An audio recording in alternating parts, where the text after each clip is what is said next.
Nitong nakaraang Lunes, nagtungo ako sa chapel kung saan nakalagak ang labi ng veteranang komedyante.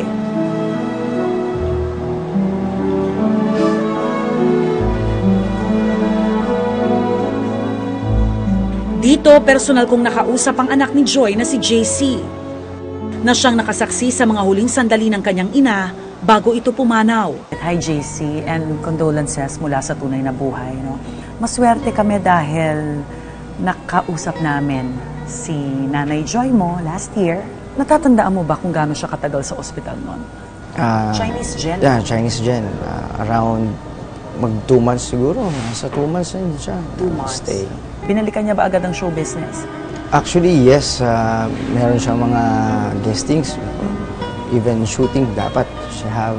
And then, mga rackets. Punta na rin siya sa mga provinces.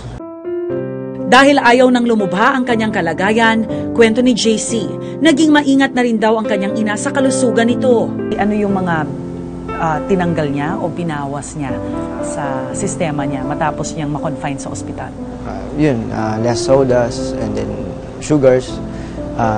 Talagang monitored yung blood sugar niya.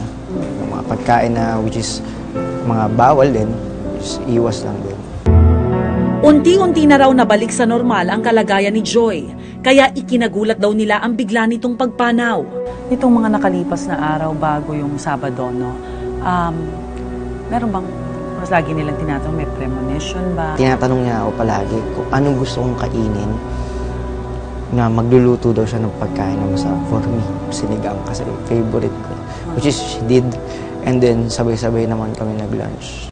Kinagabihan, pagka-uwi raw ni Joy ng bahay mula sa pagbisita sa isang kaibigan, doon na raw ito nahirapang huminga at kaagad na itinakbo ng pamilya sa ospital. Sa kotse, nagsasalita ba siya? Conscious? Sa kotse, nakatingin lang siya sa akin. Kami naman nung nephew ko, talagang inaan namin na kinakausap namin. No?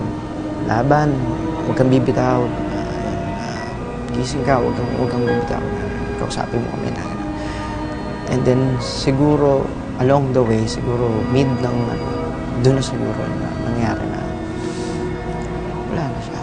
Ano kayang mamimiss mo kay Mami? The things that you will miss about Mami Joy. Ano bang tawag mo sa kanya? Mama. Mama. Of course, everything. 30 years, kasama kami. Lahat. Na-miss ko. Sobrang thankful. Siya naging mama ko.